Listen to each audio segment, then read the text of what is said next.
তাফসীর ইবনে কাসিরে আল্লামা হাফেজ ইবনে কাসির রহমতুল্লাহি আলাইহি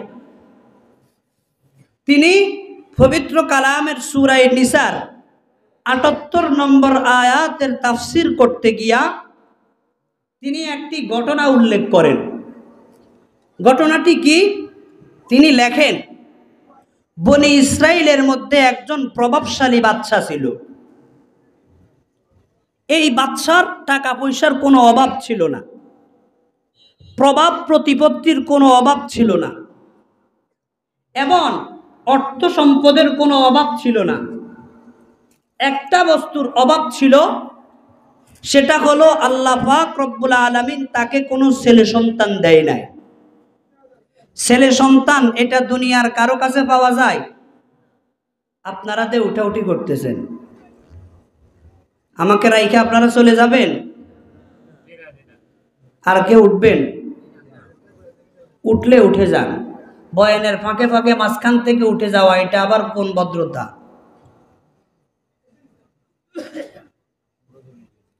একটু মেহেরবানি করে, আমি দীর্ঘ সময় কথা বলার লোক নয়। রাত এখন 12টার কাছাকাছি, মানুষ ঘুমায়, আবাসিক এলাকা, আশপাশে মা বোনরা ঘুমায়, কষ্ট পাইবে। এই জন্য আমি চেষ্টা করতেছি সংক্ষেপ করার জন্য।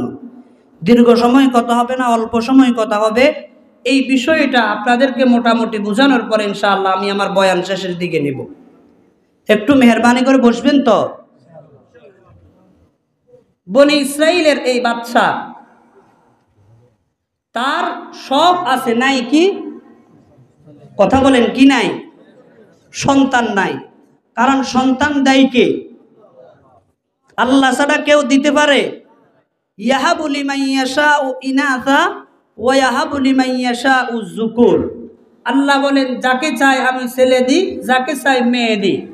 আও ইউযাব্বিজুকুম যুকরানান ওয়া ইনাসা ওয়া ইয়াজআলু মান ইয়াশাউ আকীমা।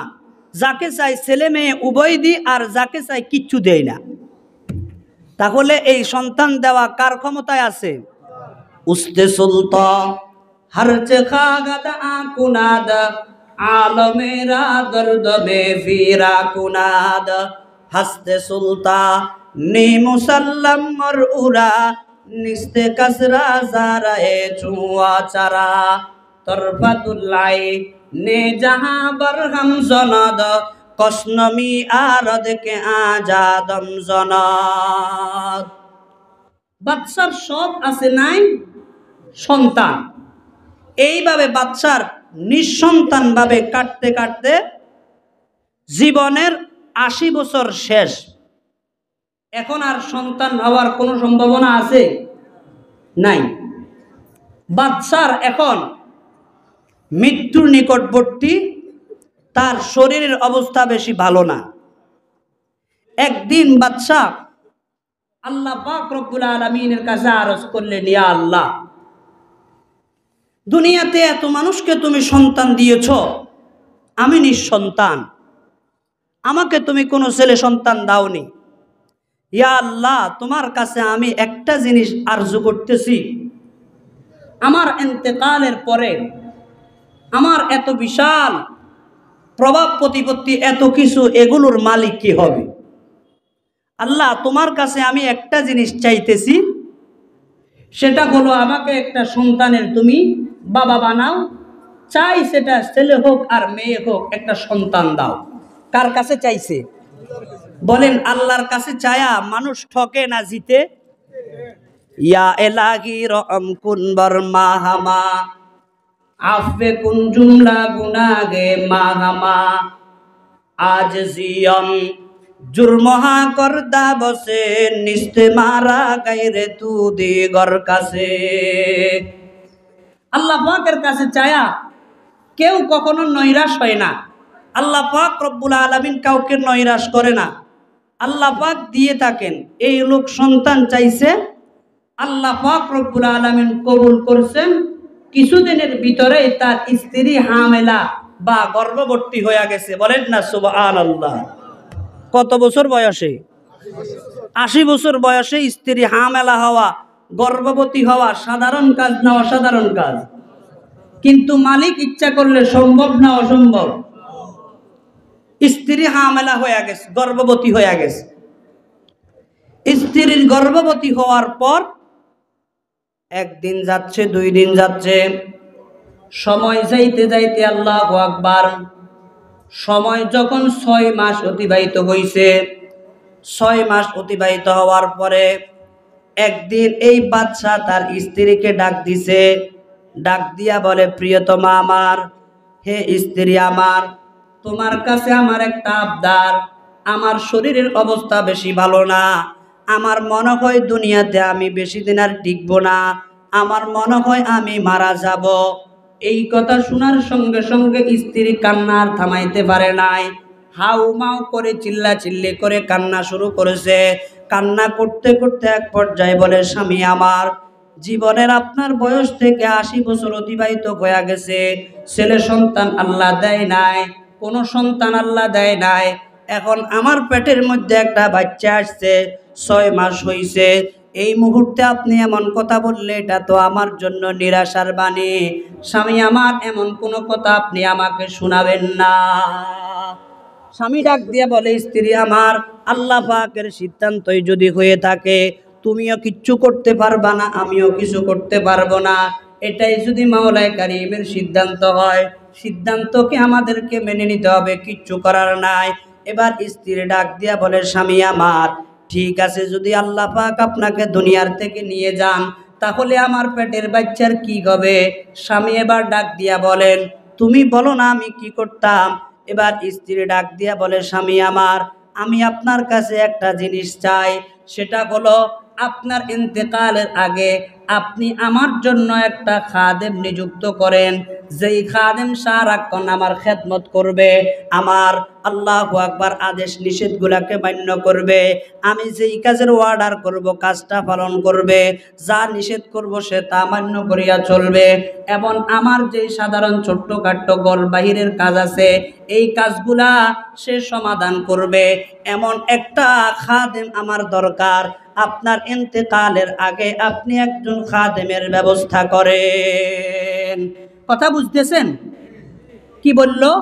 আপনার ইন্তেকালের আগে আপনি আমার জন্য একজন কি নিযুক্ত করেন? খাদেম। খাদেম বুঝেন তো? একজন সেবক নিযুক্ত করেন। স্বামী বাদশা না?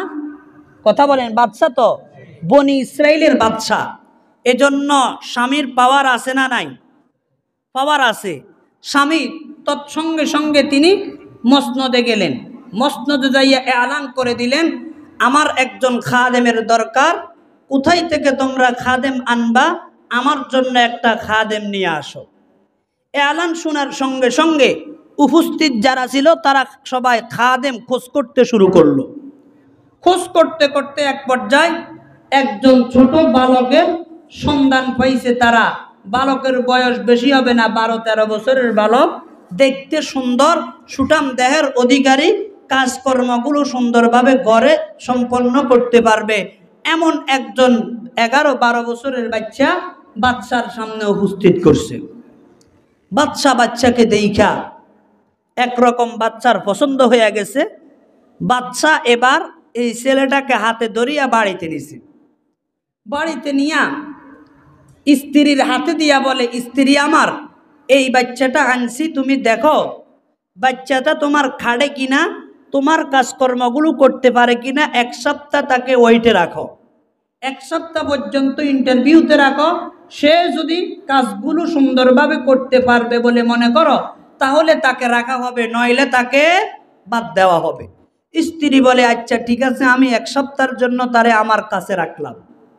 1 সপ্তাহের জন্য স্ত্রী তার কাছে রাখলেন।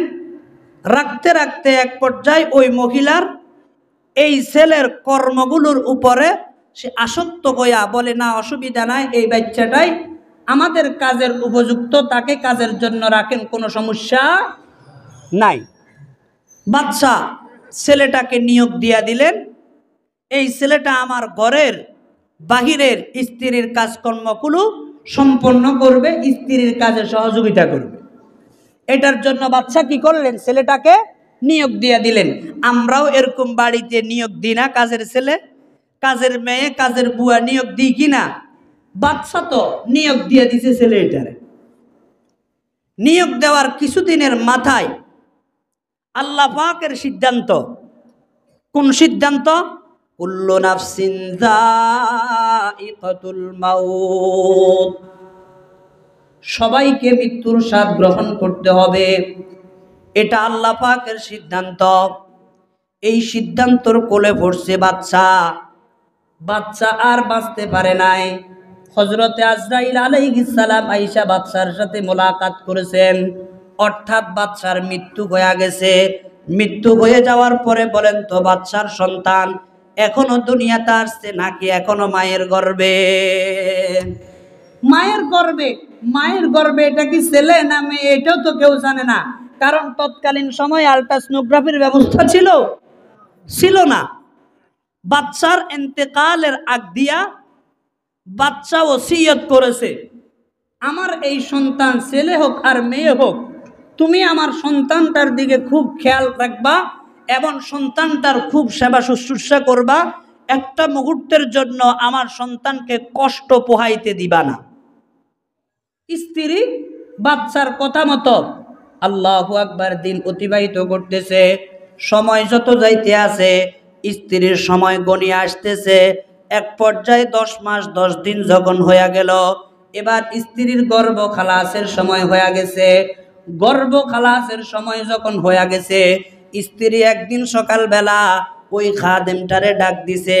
ডাক দিয়া বলে, ও সলিমুদ্দি, যাও, আমার তো পেটে ব্যথা শুরু হয়েছে, একটু বাহিরে যাও, বাহির থেকে আমার জন্য একজন দাত্রী নিয়ে আসো। দাত্রী বুঝেন? দাত্রী মানে আমাদের নোয়াখালীতে দাত্রী বলে, আপনারা কি বলেন? দায়া, দরনি। আচ্ছা, মাশাআল্লাহ, দাত্রী একটা নিয়ে আসো। এই বাচ্চা আর দেরি করলো না, যেহেতু মনিবার নির্দেশ এই জন্য দৌড় দিছে ধাত্রী আনার জন্য।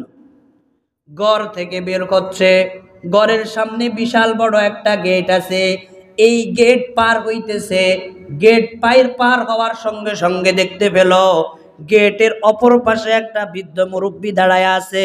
মুরব্বীর মাথার মধ্যে একটা ফাকড়িও আছে, হাতের মধ্যে একটা লাঠিও আছে, গায়ের মধ্যে একটা জুব্বাও আছে। এই মুরব্বী দাঁড়াইয়া সঙ্গে সঙ্গে এই ছেলেটার জামা এভাবে টেনে ধরে ফেলছে। ছেলে এখন আর যাইতে পারে না। মুরব্বীকে লক্ষ্য করিয়া ছেলে বলতেছে, বাবা যান, এই মুহূর্তে আপনার সাথে আমার কথা বলার সময় না, আমি একটু বাহিরে যাচ্ছি, আমার মনিব একটা কাজের নির্দেশ দিয়েছেন, এই কাজটা সম্পন্ন করার জন্য আমি বাহিরে যাচ্ছি। মুরব্বী ডাক দিয়া বলে, কে সন্তান, যতক্ষণ পর্যন্ত তুমি আমার পক্ষ থেকে কয়েকটি কথা শুনবা না ততক্ষণ পর্যন্ত তোমাকে আমি যেতে দিব না। তুমি আমার কয়েকটা কথা শুনতে হবে, আমার কথাগুলা শোনা হলে এরপরে তোমাকে আমি যাইতে দিব। ছেলে বলে, না না চাচা, আমি আপনার কথা শুনতে পারবো না, আমাকে একটু যেতে দেন, আমি পরবর্তীতে আপনার কথা শুনবো। চাচা এমন আখামা মানুষ বলে, না না, যতক্ষণ আমার কথা শুনবা না ততক্ষণ পর্যন্ত তোমাকে যাইতে দিব না। এই কথা বলে ওই ছেলেটার জামা টেনে ধরে রাখছে। ছেলেটা এখন নিরুপায় হইয়া বলে, চাচা কি বলতে চান? আচ্ছা বলেন, অল্প সময় আপনি বলে ফেলুন। এবার চাচা ডাক দিয়া বলেন, হে আল্লাহর বান্দা, কয়েকটা তথ্য দেওয়ার জন্য আমি এখানে আসি। 1 নম্বর তথ্য হলো, তুমি তোমার মনিবার জন্য আল্লাহু আকবার ধাত্রী আনতে যাইতেছ। তুমি যদি ধাত্রী নাও আনো, তোমার মনিবার গর্ভ থেকে যেই বাচ্চাটা হওয়ার, এই বাচ্চাটা ধাত্রী ছাড়াই দুনিয়াতে চলে আসবে। সুবহানাল্লাহ। কি আসবে? ধাত্রী ছাড়াই আসবে। এটা আল্লাহ পারে কি পারে না? ধাত্রী ছাড়াই জমিনে চলে আসবে। এটা হলো প্রথম তথ্য। দ্বিতীয় নম্বরের তথ্য হলো, শুনো, তোমার মনিবার গর্ভ থেকে যেই বাচ্চাটা হবে এটা কোনো ছেলে সন্তান হবে না, এটা হবে কন্যা সন্তান, এটা হবে মেয়ে সন্তান। এটা একটা মেয়ে হবে, তোমার মনিবার গর্ভ থেকে আসবে। কয়টা হইছে? 2টা তথ্য। তৃতীয় নম্বরের তথ্য হলো, তোমার মনিবার গর্ভ থেকে যেই বাচ্চাটা আসবে এই মেয়েটা অত্যন্ত সুন্দরী হবে, রূপসী হবে, রূপের কোনো শেষ থাকবে না। আল্লাহু আকবার। তার রূপ অনেক বেশি হবে। এই গেল তৃতীয় তথ্য। চতুর্থ নম্বর তথ্য হলো এই মেয়েটা যখন আস্তে আস্তে বড় হবে, বড় হওয়ার পরে মেয়েটা যখন যৌবনে পদার্পণ করবে, যৌবনে পদার্পণ করার পরে এই মেয়েটা 100 জন পুরুষের সাথে জেনার মতো নির্লজ্জ কাজ করবে। নাউজুবিল্লাহ। কতজন পুরুষের সাথে? 100 পুরুষের সাথে জিনার কাজ করবে। হে ছেলে, পঞ্চম নম্বর তত্ত্ব হলো এই মেয়েটা যখন আল্লাহু আকবার 100 পুরুষের সাথে তার জেনার কাজ হয়ে যাবে, পরবর্তী তুমি ওই ছেলে, যেই ছেলের সাথে এই মেয়ের বিবাহ হবে, অর্থাৎ তুমি ওই বাচ্চা, তুমি এই মেয়েটাকে পরবর্তীতে বিবাহ করবা। কয়টা তত্ত্ব হয়েছে? 5টা। 6 নম্বর তথ্য, তোমাদের যখন বিবাহ হয়ে যাবে, বিবাহ হয়ে যাওয়ার পরে তুমি এই মেয়েটার জন্য অনেক বেশি আসক্ত হয়ে যাইবা, মেয়েটাকে পাওয়ার জন্য অনেক বেশি তুমি আগ্রহ প্রকাশ করবা।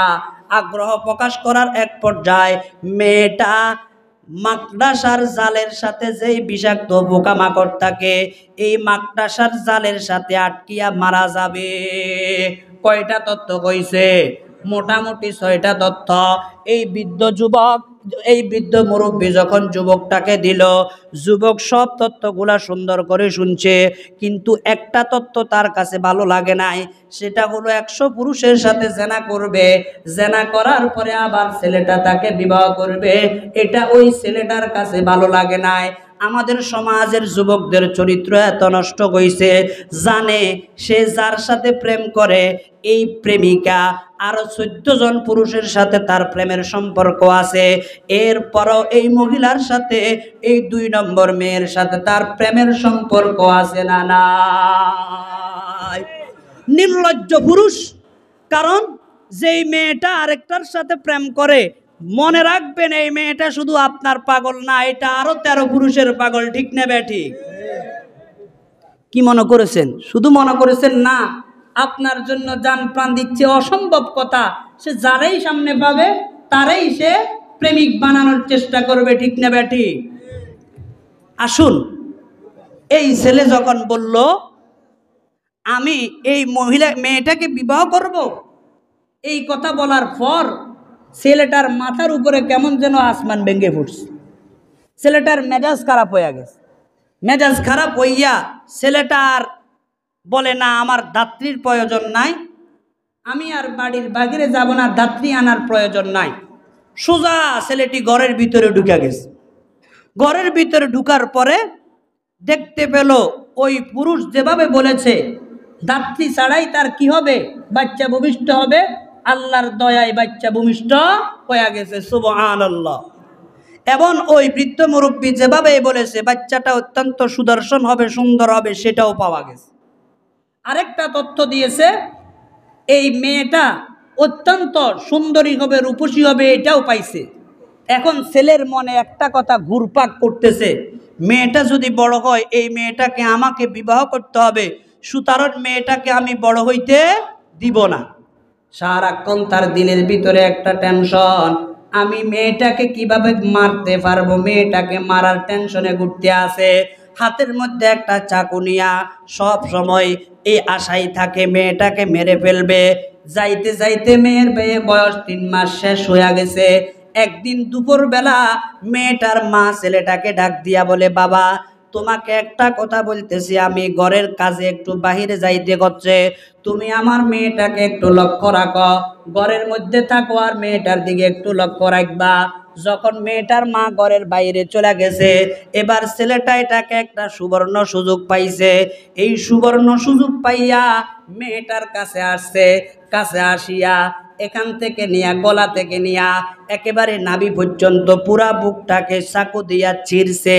চিরিয়া এই মেয়েটাকে রক্তের সাগরের মধ্যে রাইকা ছেলেটা এই দেশ ত্যাগ করিয়া অন্য দেশের মধ্যে চলে যায়। এই দিক দিয়া মেয়েটার মা যখন ঘরে আসছে, মেয়ের অবস্থা এমন দেখিয়া ডাক্তারখানায় নিয়া দ্রুত মেয়ের চিকিৎসা করে ভালো করেছে। এই দিকে ছেলে তো আর এই দেশের মধ্যে নাই, ছেলে দীর্ঘদিন পর্যন্ত বাইরে ছিল, অন্য রাষ্ট্রের মধ্যে গিয়া আল্লাহু আকবার টাকা পয়সা উপার্জন করেছে। এক পর্যায়ে ছেলে অনেক টাকাওয়ালা হয়ে গেছে। টাকাওয়ালা হয়ে যাওয়ার পরে 20 বছর পর্যন্ত বাহিরে থাকার পর এবার আপন দেশে আসার নিয়ত করেছে। আপন দেশে যখন ছেলে আসলো, এতদিন তো তার টাকা ছিল না, এজন্য তার পিছনে জিন্দাবাদ দিয়ে নেওয়ালা কেউ ছিল না। এখন যেহেতু ছেলেটার টাকা হয়ে গেছে, কথা বলেন তার পিছনে জিন্দাবাদ দিয়ে নেওয়ালা লোকের সংখ্যা কম হবে নাকি বেশি হবে? যখন সে বাড়িতে আসছে, এলাকায় আসছে, কেউ তো তারে চিনে না, আগের অবস্থা আর নাই। আল্লাহু আকবার। ছেলেটা এবার যখন এলাকার মধ্যে আসছে, এলাকাবাসীরা তাকে রিসিভ করেছে। এক পর্যায়ে ছেলেটি বাড়িঘর করেছে, ঘর দুয়ার করার পরে ছেলের বিবাহ করার দরকার। এবার ছেলে লোক লাগাই দিয়েছে এলাকাতে, আমার জন্য মেয়ে খোঁজ করো। মেয়ে খোঁজ করতে করতে এক পর্যায়ে আল্লামা হাফেজ ইবনে কাসির রহমতুল্লাহ আলাইহি লেখেন, এই লোকটার ছেলেগুলা যাদেরকে লাগাইছে সবাই ওই বাড়িতে গিয়ে উপস্থিত হয়েছে, যেই বাড়িতে মেয়েটাকে মারার জন্য রক্তের সাগরে রাইকা ছেলে এলাকা ত্যাগ করেছে। কারে হাবা খলকে আরি জুমলা রাস্ত বা খুদা তসবির ইলা কায়রাওয়াত। সব ক্ষমতার মালিককে উস্তে সুলতা হর জগহ গাদ আকুনাদ আলমেরা দর্দ মে বীরা কুনাদ হস্তে সুলতানি মুসল্লম মরউরা নিস্তে কসরা জাহরায়ে চুয়া চারা। আমার যুবক ভাইয়েরা ও বৃদ্ধ বাবারা, যখন ছেলের লোকগুলা ওই বাড়িতে চলে আসছে, যেই বাড়িতে মেয়েটা থাকে, মেয়ের মায়ের সাথে কথাবার্তা হয়েছে। এক পর্যায়ে মেয়ের মা বিবাহ দেওয়ার জন্য রাজি হয়ে গেছে। রাজি যখন হয়েছে, এখন ছেলে আর মেয়ের সাথে বিবাহ হয়ে গেছে। আল্লাহু আকবার। ছেলে মেয়েটাকে মারার জন্য কত ষড়যন্ত্র করছে, কিন্তু মেয়েটাকে মারতেও পারে নাই। শেষ পর্যন্ত বিবাহ উভয়ের মধ্যে হয়ে যায়। বলেন না সুবহানাল্লাহ। ইচ্ছা কারটাই হয়, ওয়ামা তাশাউনা ইল্লা আইয়াশা আল্লাহ। আল্লাহ পাক যা ইচ্ছা করেন তা হয়, আল্লাহর ইচ্ছার বাহিরে কিচ্ছু হয়। এখন বিবাহ হয়ে গেছে। বিবাহ হয়ে যাওয়ার পর ছেলে আর মেয়ে একসাথে একই রুমে থাকে। একটার জন্য আরেকটার মোহাব্বত আছে না নাই? স্বামীর জন্য স্ত্রীর মোহাব্বত, কথা বলেন, আছে না নাই? স্ত্রীর জন্য স্বামীর মোহাব্বত আছে না নাই? দুনিয়াতে স্বামী স্ত্রীরে মোহাব্বত করেনি, কথা বলেন। স্ত্রী স্বামীর মোহাব্বত করেনি, কারণ মোহাব্বত এক আজীব শাই হয়, বয়ান করনা নেহি মুমকিন। মোহাব্বত একটা আশ্চর্য ধরনের বস্তু, এটা বর্ণনা সম্ভব নয়। এই ছেলে আর মেয়ে একে অপরকে মোহাব্বত করে।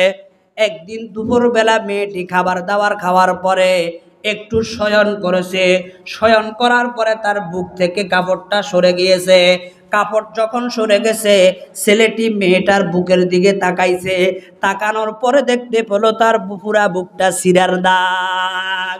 ছেলের সঙ্গে সঙ্গে ওই পিছনের সমস্ত কথা মনে হয়ে গেছে। এবার ছেলে ডাক দিয়া বলে, স্ত্রী আমার, মনে কিছু নিও না, তোমাকে একটা কথা জিজ্ঞেস করতে আসি, তোমার বুকের মধ্যে কাটার দাগ কিসের? মেয়ে কোনো রকম 6 নয়, আল্লাহু আকবার, 6 আর 9 একটু হিসাব দিয়া মনে করছে স্বামীর কাছে পার পাবে। স্বামী বলে, না না স্ত্রী, আমাকে বলতেই হবে তোমার কাটার দাগ কিসের। এক পর্যায়ে স্ত্রী আল্লাহু আকবার মাজুর হইয়া, অপরাগ হইয়া বলতে লাগলো, হে আমার স্বামী, আমাদের ছোটবেলা আমার বাবা তো একজন বড় লোক ছিলেন, আমাদের বাড়িতে একজন কাজের চাকর রাখছে। এই কাজের চাকর আমাকে কেন যেন মারার জন্য ষড়যন্ত্র করিয়া আমার বুকটাকে ছিঁড়ে ফেলেছে, বাকি ঘটনা আমি জানি না।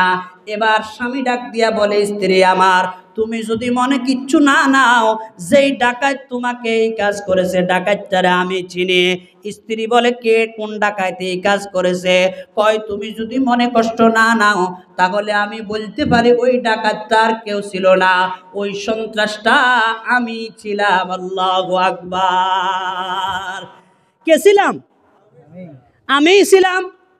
স্ত্রী ডাক দিয়ে বলে, স্বামী আমার, এমন কি ধরনের কথা আপনি বলতেছেন? আপনি আমাকে হত্যা করার জন্য এরকম আশ্চর্য ধরনের ষড়যন্ত্র কেন করলেন? আমি তো মাসুম বাচ্চা, আমার তো কোনো গুনাহ নাই, বেগুনাহ। আমি কেন, এমন কি দোষ করেছে যে আপনি আমাকে হত্যার চেষ্টা করছেন? এবার স্বামী সমস্ত ঘটনা খুলে বলতেছিল, স্ত্রী আমার, তুমি যখন দুনিয়াতে আগমন করবা এর পূর্ব মুহূর্তে একজন বৃদ্ধ মুরব্বী আইসা কয়েকটা তথ্য আমাকে দিয়েছে। তোর মধ্যে একটা তথ্য এটাও ছিল, তুমি নাকি 100 জন পুরুষের সাথে জিনার কাজ করবা। যখন এই কথা আমাকে শোনানো হয়েছে, তখন আমার দিলের ভিতরে তোমার প্রতি একটা ঘৃণ জন্ম নিয়েছে। এই ঘৃণের কারণে আমি তোমাকে হত্যা করার চেষ্টা করেছি।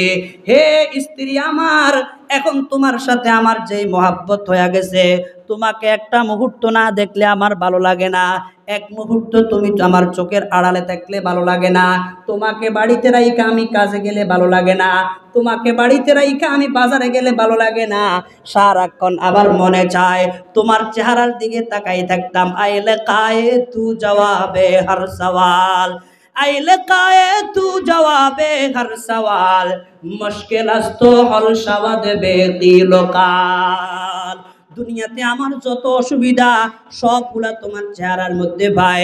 তোমার চেহারার মধ্যে আমি নজর করলে আমার দিলের মধ্যে যত ব্যথা থাকে সমস্ত ব্যথা মুহূর্তের মধ্যে মুছে যায়।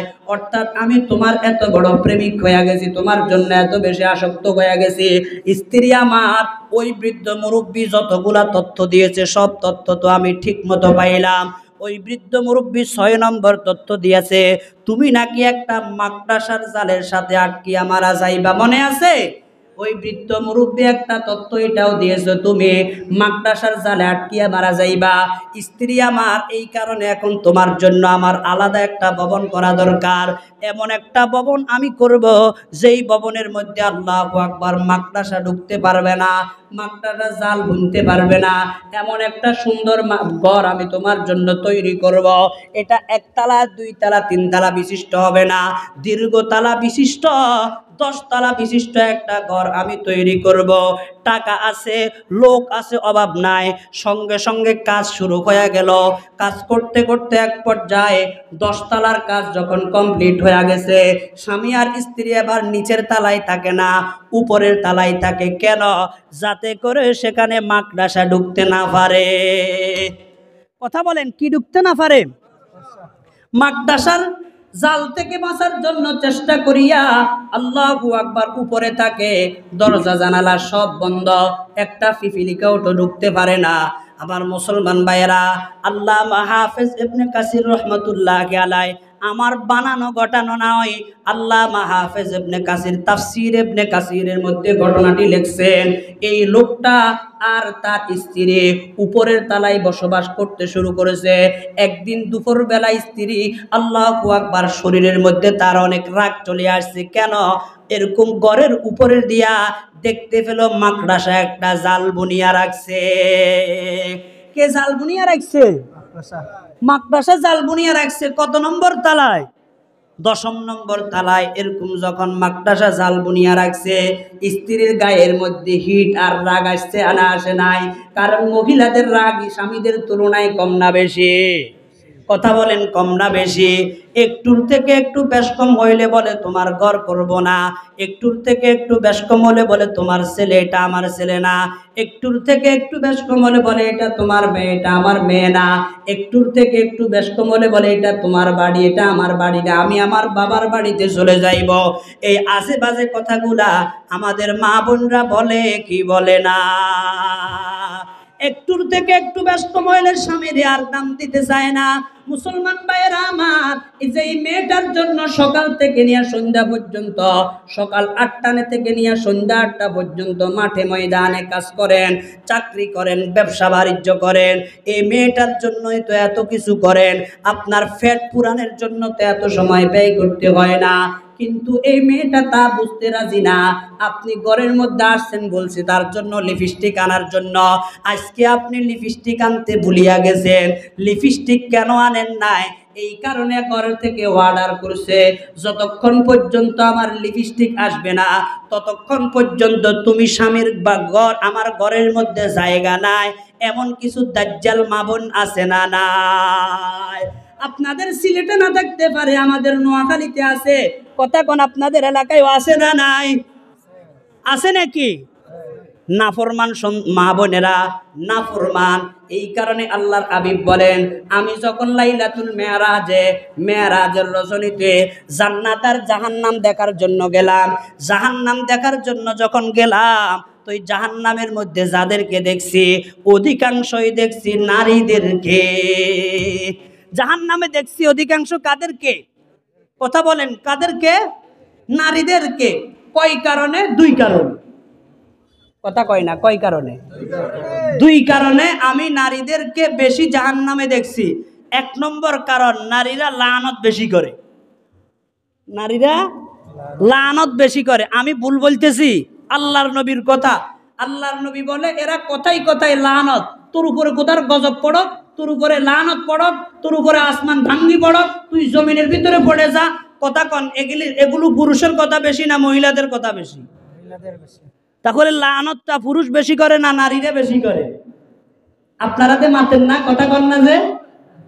কে করে? নারীরা বেশি করে। আল্লাহু আকবার।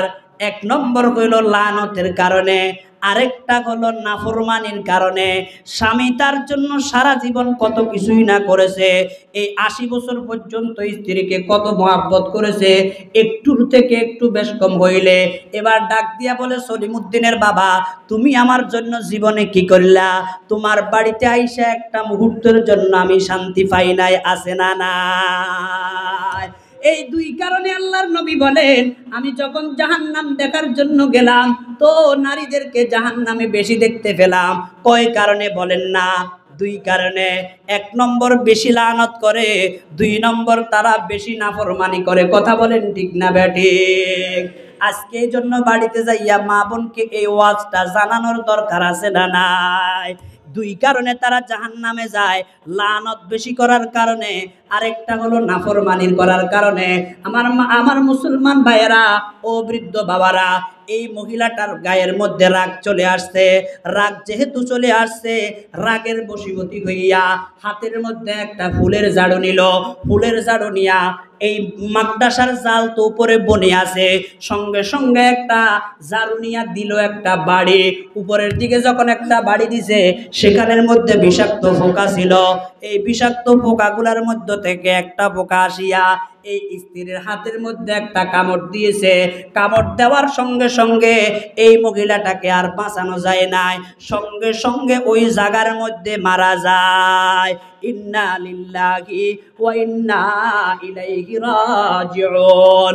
এই কারণে আল্লাহ পাক রব্বুল আলামিন বলেন, হে আমার বান্দা বান্দীরা, বাঁচার জন্য যদি সৌরম্য অট্টালিকা তৈরি করো, কথা বলেন অট্টালিকা তৈরি করছে কি করে নাই? কি পরিমাণ কত সুন্দর অট্টালিকা তৈরি করেছে, কিন্তু বাঁচতে পারছে না, মরতে হইছে। আল্লাহ পাক এই কারণে বলেন, আইনামা তাকুনু ইউদরিকুমুল মাউতু ওয়ালাউ কুনতুম ফি বুরুজিম মুশাইয়াদা। হে আমার বান্দা বান্দিরা রে, দুনিয়াতে যত অট্টালিকা তৈরি করো না কেন, আমি রব্বুল আলামিন যেই মৃত্যুকে তৈরি করে রাখছি, এই মৃত্যু তোমাকে গ্রাস করবে। মরার পরে তোমাকে কবরে আসতে হবে। কথা বলেন ঠিক না বেঠিক?